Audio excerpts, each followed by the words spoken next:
नमः शिवाय। हर हर महादेव शंभु। हर हर महादेव। जय माता दी मित्रों। भूत पिशाच निकट नहीं आवे, महावीर जब नाम सुनावे। जी हाँ, आज का टॉपिक कुछ मिलता जुलता है कि हनुमान जी के दर्शन क्या कभी कोई प्रेत करवा सकता है। ऐसी एक बहुत ही पुरानी घटना भी घटित हुई और सत्यता से घटित हुई है, उसका प्रमाण भी है, जिसके ऊपर भगवान शिव ने अपनी मोहर लगा दी। काशी में सत्यम शिवम सुंदरम। लेकिन वो एक अन्यत्र चर्चा का विषय कि वो दिव्य ग्रंथ जो किसी की एक ऐसी महाकाव्य रचना थी, वो ओरिजिनल वाला, वो ओरिजिनल कृति आज कहाँ है, उसके दर्शन शायद सब लोगों को उपलब्ध नहीं है। ये भी एक चर्चा का विषय है और इसलिए शिव सप्तम चैनल पे आप लोग का हार्दिक स्वागत है। चैनल पे यदि नए हैं तो विनम्रता से निवेदन करूंगा कि चैनल को सब्सक्राइब कर लें, ताकि हमारे द्वारा बनाई भी कोई भी वीडियो, लाइव सेशंस, कोई जानकारी जो शेयर की जाती है वो आप तक जो नोटिफिकेशन जो है अपने आप आ जाए जब चैनल को सब्सक्राइब रखते हैं। नहीं तो भैया वेट करोगे कब वीडियो आएगा, आधी रात को भी पॉपअप आते हैं कई बार। जो हमारे सब्सक्राइबर्स हैं उनसे पूछ लीजिए, कभी भी वीडियो अकस्मात आ जाता है। और जब आप चैनल को सब्सक्राइब रखते हैं तो फिर आपको वो बिना प्रयास के ही वीडियो प्राप्त हो जाता है। हो सकता है कुछ ऐसी गुप्त जानकारी उसके बीच हो, कोई ऐसा शक्ति का रूप उन वीडियोस के बीच में छुपा हो जो आपका जीवन बदल दे। पहले देखिए फिर विश्वास कीजिए, पहले इस्तेमाल करें फिर खुद ही विश्वास होगा। तो आज की चर्चा जो है कि कहीं ना कहीं जो सबसे ज़्यादा पढ़ा जाने वाला श्री रामचंद्र जी की कृपा वाला श्री रामचरितमानस में जो कृति जो लिखी थी बाबा तो श्री तुलसीदास जी ने, गोस्वामी तुलसीदास जी ने, तो कहीं ना कहीं कैसे उनको भी श्री रामचंद्र जी के इस कलयुग में दर्शन हो। 1600 कुछ ईस्वी की बात है। जो श्री रामचरितमानस का अगर आप जिनके पास भी है अवेलेबल, अब तो गीता प्रेस गोरखपुर ने इतना सुंदर चित्रण कर दिया कि हर एक चीज़ बहुत प्यारा है। मैं बहुत उनका आभारी हूँ कि हमारे जो भक्त हैं उन तक कहीं ना कहीं ऐसी ऐसी कृतियाँ उन्होंने समय समय से उसमें ऐसा एक जुड़ाव किया है कि भक्तों को और आसान कर दिया उन्होंने पढ़ना। जो पढ़ना चाहते हैं सलीम, जो खाली शोशेबाज हैं भैया वो चिल्लाते रहो बस, कोई फ़ायदा नहीं। लेकिन जो असली भक्त हैं, जिनके अंदर भाव है, जिनके अंदर भक्ति है, जो पढ़ना चाहते हैं, उनके लिए उन्होंने बहुत सुंदर कृतियाँ जो हैं वो रची। और कहीं ना कहीं गोस्वामी तुलसीदास जी का वो जो महाकाव्य, मैं तो महाकाव्य कहूँगा उसको, क्योंकि वाल्मीकि रामायण एक ऐसा ग्रंथ है, सबकी कहीं ना कहीं एक वो रीच नहीं है जो पहली ओल्डन संस्कृत के जो ज्ञाता थे कि वो जो वाल्मीकि रामायण का वो जो पूरा इतना बड़ा प्राकट्य है श्री वाल्मीकि रामायण का, कि सब उसको पढ़ पाए। अब वो आगे आगे आगे आगे जी प्रदीप का, संदीप का, ये ऑथेंटिक वाली बात कर रहा हूँ मैं, जैसे गीता प्रेस गोरखपुर, अगर जो उनके पास जो वाल्मीकि रामायण है, कहीं ना कहीं वो जो पूरा है वो सबकी बस की बात नहीं है उसको अध्ययन करना। कि भैया ड्यूटी भी जाओगे, आके काम भी करोगे, फिर अध्ययन भी करोगे, कई ऐसे भी हैं लेकिन जिनके ऊपर भगवान शिव की माँ जगदम्बा की कृपा है कि वो अपना गृहस्थ कार्य भी कर रहे हैं और कहीं ना कहीं वो उन ग्रंथों का अध्ययन भी कर रहे हैं। पर समय लगता है इसमें, इतना आसान नहीं है कि जी आज ही मैं आपको वो पूरा प्रारूप दे दूँ। अब पढ़ तो लिया बस, लेकिन कुछ बैठ ही नहीं रहा दिमाग में। उसका मंथन भी ज़रूरी है साथ में कि क्या कहना चाहते हैं महर्षि वाल्मीकि जी या जो बाबा तुलसी की जो कृति थी। क्योंकि कहीं ना कहीं श्री रामचरितमानस इसलिए ज़्यादा पढ़ा जाता है आज भी कलिकाल में कि एक तो भगवान शिव की कृपा से वो अवधी भाषा में जो कृति बाबा तुलसी संस्कृत में लिख रहे थे, भगवान शंकर की कृपा से अपने आप ही वो अवधी भाषा में या जो खड़ी बोली में चेंज हो जाता था कि सब उसको पढ़ पाए। सिर्फ वो ब्राह्मणों का, पंडितों का एक वो उस पर स्वामित्व ना रहे, हर कोई पढ़ पाए उसको, हर जगह उसका प्रचार हो।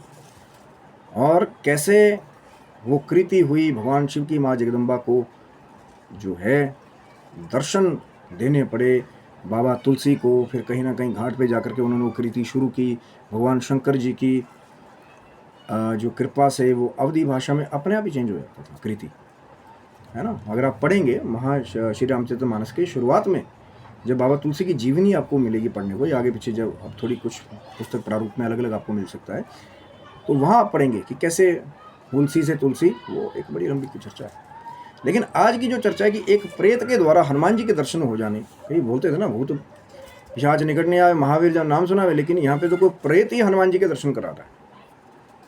वो हुआ बाबा तुलसी जी के साथ कि वो कहते कहीं ना कहीं वो कृति का भी निर्माण चल रहा था, लेकिन एक इच्छा पैदा हो गई कि अब तो जिनकी हम कई बार जो है ना वो कृति रचते हैं, तो हमारे अंदर इच्छा पैदा हो जाती है कि भैया हमें कृपा प्राप्त हो उनकी, हमें दर्शन अभिलाषा उत्पन्न हो जाती है।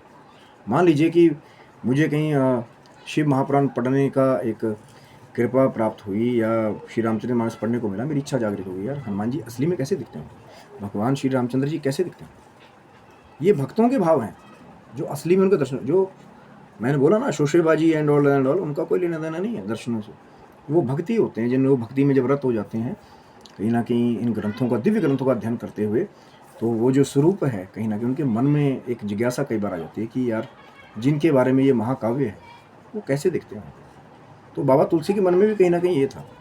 तो शुरुआत कहाँ से हुई कि जीवनी में मिलेगा आपको, मैंने पहले बता दिया कि उसको पढ़ेंगे तो आपको वहाँ पूरा मिल जाएगा कि कहीं ना कहीं वो रचना के बात शुरू हुई। अब बाबा तुलसी जो है उन्हें ये पता था कि भैया अगर कहीं ना कहीं हनुमान जी का दर्शन नहीं मिलेगा तो श्री राम जी के दर्शन जो हैं वो कहीं ना कहीं पॉसिबल नहीं।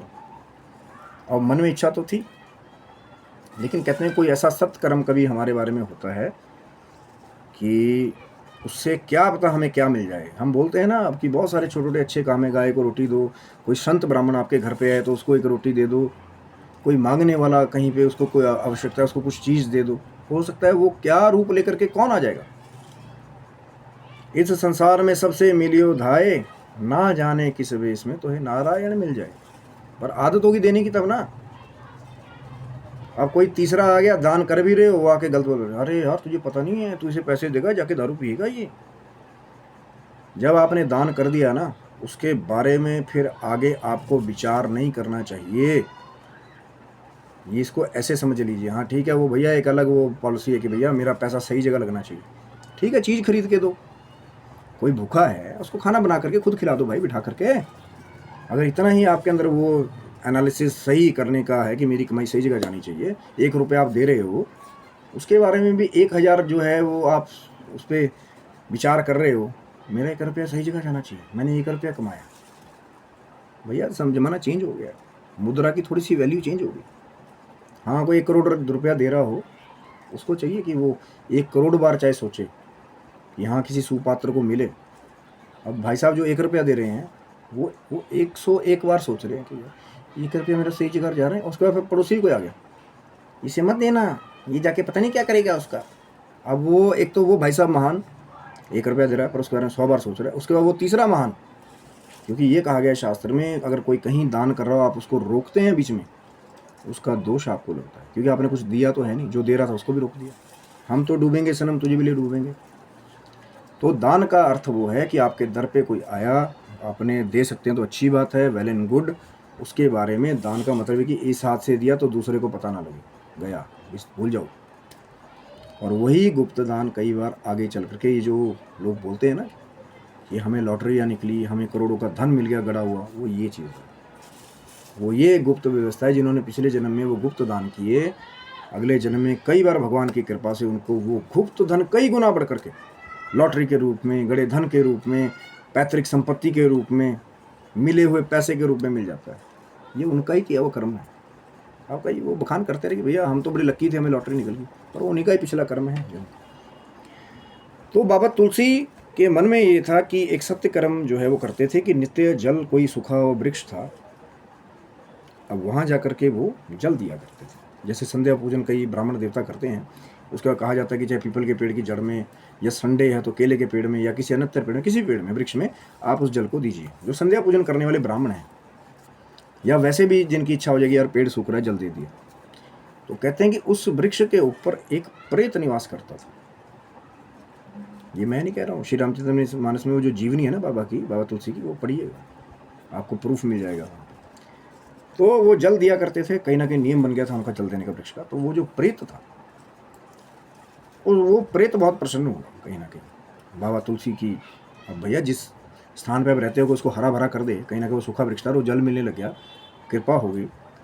तो वो प्रेत बहुत प्रसन्न हुआ बाबा तुलसी से कि भैया अब तो मुझे मैं बहुत प्रसन्न हूँ। तो गए बाबा तुलसी वैसे अपने रूटीन के द्वारा। तो वो कहते हैं कि जब प्रेत के दर्शन में पहले तो घबराए, अरे भैया काम करने का था कुछ और, यहाँ ये क्या दर्शन होंगे। तो फिर कहीं ना कहीं वार्तालाप की, नहीं महाराज आप डरिए मत कि आपकी सेवा से मैं बड़ा प्रसन्न हूँ, कि कोई आपकी इच्छा हो तो बताइए। तो बाबा तुलसी के मन में जो इच्छा थी, उन्होंने नहीं मांगा कि धन मुझे मिल जाए गड़ा हुआ, या तो प्रेत है कहीं अंडरग्राउंड कहीं मुझे सोना मिला, सोना मिले चांदी मिले। उन्होंने कहा कि मुझे हनुमान जी के दर्शन करने हैं। अब भैया बड़ी अजीब सी रीजनिंग दे दी उन्होंने, क्योंकि भूत पिशाच निकट नहीं आवे, महावे जब नाम सुनावे। लेकिन प्रेत को ही कह रहे हैं कि भैया मुझे हनुमान जी के दर्शन करने, कैसे होंगे। ब्राह्मण देवता ने एक अर्जी अलग ही टाइप की डाल दी प्रेत के आगे। तो प्रेत ने भी विचार किया कोई बात नहीं महाराज, आपका मनोरथ सिद्ध होगा। तो उन्होंने फिर बताया कि अब ये स्थानों के बारे में कई बार ना एक बहस होती है कि हाँ वही वाला स्थान था जो प्रेत ने बताया था कि नहीं था, तो लोग लगे रहते हैं। इसलिए मैं खाली बताऊंगा कि प्रेत ने एक ऐसा स्थान बताया जहाँ पर जाकर के रोज राम कथा होती थी। और प्रेत ने कहा कि बाबा तुलसी आप वहाँ जाइए। अब कई लोग चित्रकूट का नाम लेते हैं कि चित्रकूट में आप जाएं, वहाँ पे राम कथा होती है। जो सबसे पहले आएगा और सबसे बाद में जाएगा वो हनुमान जी, श्री श्री हनुमान जी होंगे।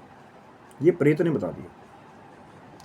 और बाबा तुलसी को जगह भी बता दी, व्यवस्था बता दी कि आप जाइए, पर पहले देखना कि कौन सबसे पहले और जाएगा। अब ये नहीं कि एकदम ही टूट पड़ो भैया यही हनुमान जी है, या खुद कोई क्लेम कर दे मैं कल की कुछ खाए पिए और बैठा रहे, कल की मैच ये जीतेगा वो जीतेगा।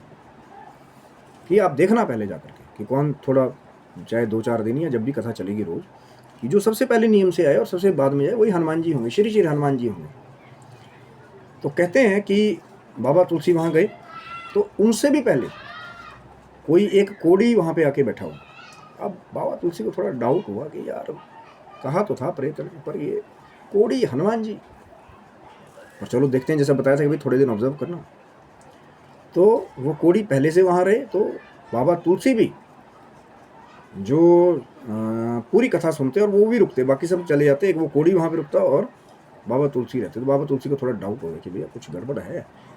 और रोज देखते कि जैसे ही वो जाते तो पहले वो कोड़ी वहाँ रहते, राम कथा पूरी चलती, और ना वो कोड़ी जाते ना बाबा तुलसी आते। तो एक दिन दोनों में पहले आप करके बहस हो गई कि अब थोड़ा डाउट तो बाबा तुलसी को हो ही गया था ना, ब्राह्मण देवता भैया थोड़ा इंडिकेशन होगी। तो उन्होंने कहा कि जाकर के कोड़ी पहले आप जाइए यहाँ से स्थान से। तो कोड़ी ने मना किया, नहीं महाराज पहले आप जाइए, आप ब्राह्मण देवता हैं, पहले आप में करते करते बहस होगी।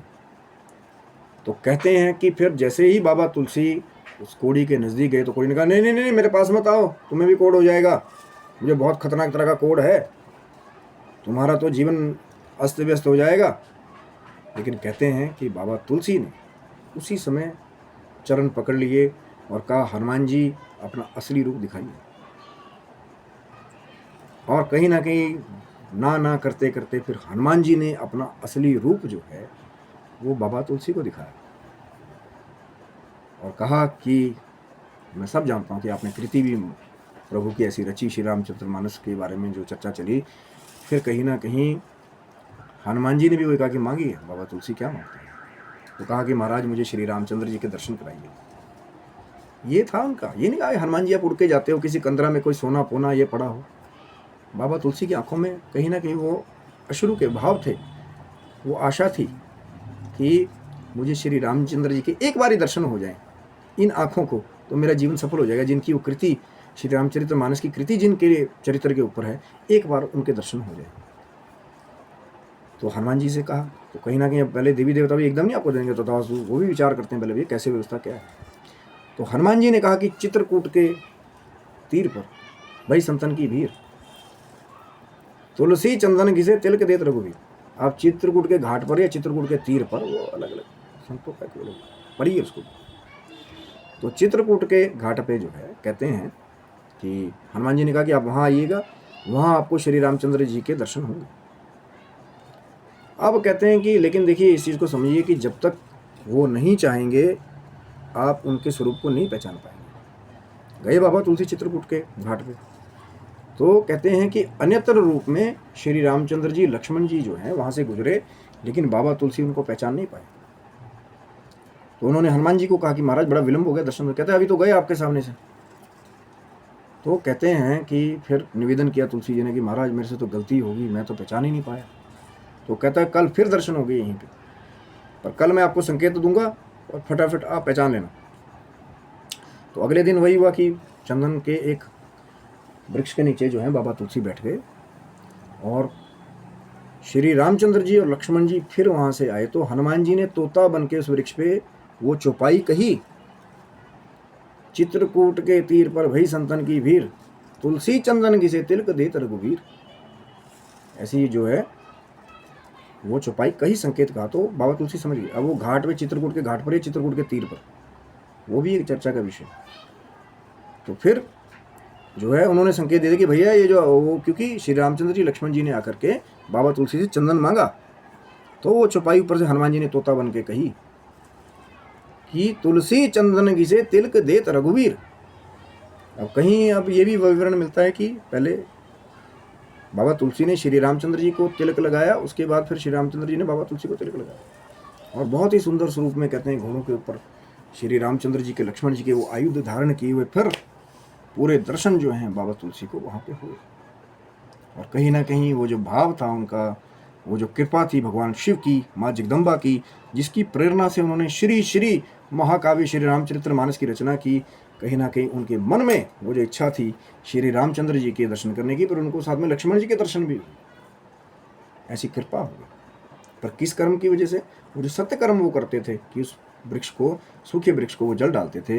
एक प्रेत ने, जो भूत प्रेत पिशाच हनुमान जी का नाम सुनते दूर दूर से भाग जाते हैं, उन्होंने हनुमान जी का पता बताया और फिर जाकर के हनुमान जी की कृपा से, हनुमान जी के संकेत से बाबा तुलसी को श्री रामचंद्र जी के, लक्ष्मण जी के दर्शन हुए। हालांकि वो वहीं से गुजर रहे थे पिछले दिन में, लेकिन जब तक संकेत नहीं होगा, दिव्य संकेत आपको, आप माया को नहीं पहचान पाएंगे कि कौन है जो कथा आपको बता रहा है, वो है कौन। हो सकता है कोई अन्यत्र रूप धारण करके कोई भगवान शिव की, माँ जगदम्बा की कृपा पात्र कोई बैठा हो, या कोई दिव्य विभूति को और रूप धारण करके आया हो, कोई नहीं जानता। ये गहन रहस्य है, सिर्फ वो जान पाते हैं जिनकी असली वाली खुली होती है। नकली बहुत घूम रहे हैं, दिव्य दृष्टि खोल देंगे, ये कर देंगे, वो कर देंगे, पर्चा इसका उसका, ये वो, हनुमान जी की सिद्धि, यहाँ खुजा वहाँ खुजा। ऐसा नहीं है। दिव्य लोग भी हैं, दिव्य संत भी हैं, दिव्य दर्शन भी हैं, प्रभु भी इस पृथ्वी की धरा पे कई बार गुप्त रूप से घूमते हैं। पर दर्शन तभी होंगे, आपका भाव होगा, जो भाव बाबा तुलसी का था कि भैया पहले प्रेत मिला तब भी खजाना नहीं मांगा, तब भी मांगा कि मुझे सिर्फ दर्शन हो जाए। पहले हनुमान जी के दर्शन मांगे, चैनल है ना हर एक चीज़ का, एकदम ही पहुंच जाओगे। फिर हनुमान जी जब मिल गए तो हनुमान जी के आगे वो भाव रखा कि मुझे श्री रामचंद्र जी के दर्शन हो जाए, बड़ी विनम्रता से, शालीनता से। उन्हें भी नहीं बोला कि भैया बहुत सारा पहाड़ सोने का जो है उठा करके ले आओ, जैसे आप संजीवनी ले आए या कोई दिव्य बूटी में ले आओ कि मैं सदा जवान रहूं।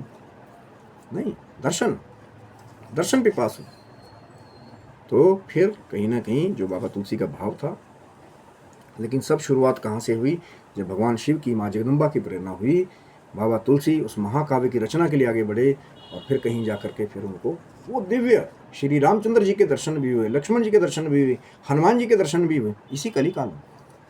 और कोई कह दे कलयुग में तो जी भगवान के दर्शन ही नहीं होते, या कोई और दूसरा आ जाए, यार पता नहीं कौन सी नकली कहानी बना दी किसी ने, ऐसे ही, ऐसे भी बहुत सारे घूम रहे हैं। क्योंकि मिलेगा उन लोगों को कभी नहीं, जो शंका करेंगे ना उनको कभी भी चैन नहीं मिलेगा, याद रखिएगा। कैसे? क्योंकि वो अपनी ही शंकाओं की, अलग ही विचारों में घूम रहे हैं, नेगेटिविटी भरी हुई है, कभी कुछ नहीं होगा, कुछ नहीं होगा। फिर कभी जो आशा से भरे हुए हैं, जिनको आस है परमात्मा की कि हाँ आज मैं धर्म के मार्ग पे चलूँगा, एक दिन मेरा प्रभु वो मेरा ख्याल जरूर रखेंगे, वो मेरे बारे में जरूर सोचेंगे, मेरी मुश्किलों को हल करेंगे, करते हैं। बाबा तुलसी का भाव अडिग था, दृढ़ था, भक्ति थी, तभी तो उनको जाकर के श्री रामचंद्र जी के, लक्ष्मण जी के, हनुमान जी के, श्री श्री हनुमान जी के दर्शन हुए। इसी कलयुग में, कली काल में। पढ़िए पहले उस चीज़ को, प्रमाण आपको मिल जाएगा वहाँ पे जाकर के, गीता प्रेस गोरखपुर, श्री रामचरितमानस। फिर कोई आ जाओ वाल्मीकि रामायण वाला संदर्भ लेकर के, भैया अलग अलग जगह पे क्या प्रयोग अलग अलग है, वहाँ की रीच किसकी कहाँ तक है वो एक अनदर चर्चा का टॉपिक है ना। हर एक महाकाव्य का अपनी अपनी जगह पे अलग अलग वैल्यू है। विष्णु पुराण, शिव महापुराण, 18 पुराण, 4 वेद, उपनिषद, है ना, अलग अलग, सबकी अलग अलग वैल्यू है। ये नहीं कि हर एक जगह उसी को आप आज जिस कृति के बारे में, महाकाव्य के बारे में बात हो रही है, श्री रामचरितमानस के बारे में, बाबा तुलसी की जीवनी के बारे में, और कहीं ना कहीं अभी तो इसका सेकंड पार्ट जो है, बाबा तुलसी कैसे उनको प्रेरणा हुई, उनका जीवन कैसा रहा, शायद उसके बारे में भी हम अन्यत्र आगे वीडियो बनाएं। शिव सप्तम चैनल को सब्सक्राइब रखिएगा, ताकि हो सकता है अगर वो आगे वीडियो आए या कोई और अन्यत्र ज्ञान की चर्चा की वीडियो आए, जो नित्य प्रति हमारी कोशिश होती है, वो वीडियो आपको प्राप्त हो जाएगा जब आप चैनल को सब्सक्राइब रखेंगे। पर ये अब आपके ऊपर है कि उस आशा से भरे भगवान के मार्ग पर चलना है जो धर्म से जुड़ा हुआ है, या वो निराशा वाले मार्ग पर चलना कि कभी तो भाई भगवान का दर्शन होंगे ही नहीं, कभी नहीं होंगे, फिर क्योंकि यहीं बिठा दिया ना सब कुछ कि कभी नहीं होंगे, तो कभी नहीं होंगे। जो यहाँ से सोच लेते हैं कि हाँ एक ना एक दिन भगवान की कृपा होगी, होती है, बहुत सारे अकाउंट से साक्षात्कार है, वो आगे धीरे धीरे करके। तो आप स्वस्थ रहें, मस्त रहें, भगवान शिव की, माँ जगदम्बा की कृपा आपके पूरे परिवार के ऊपर बनी रहे। तब तक के लिए आप सबको हर हर महादेव शंभू, जय माता दी, जय श्री राम।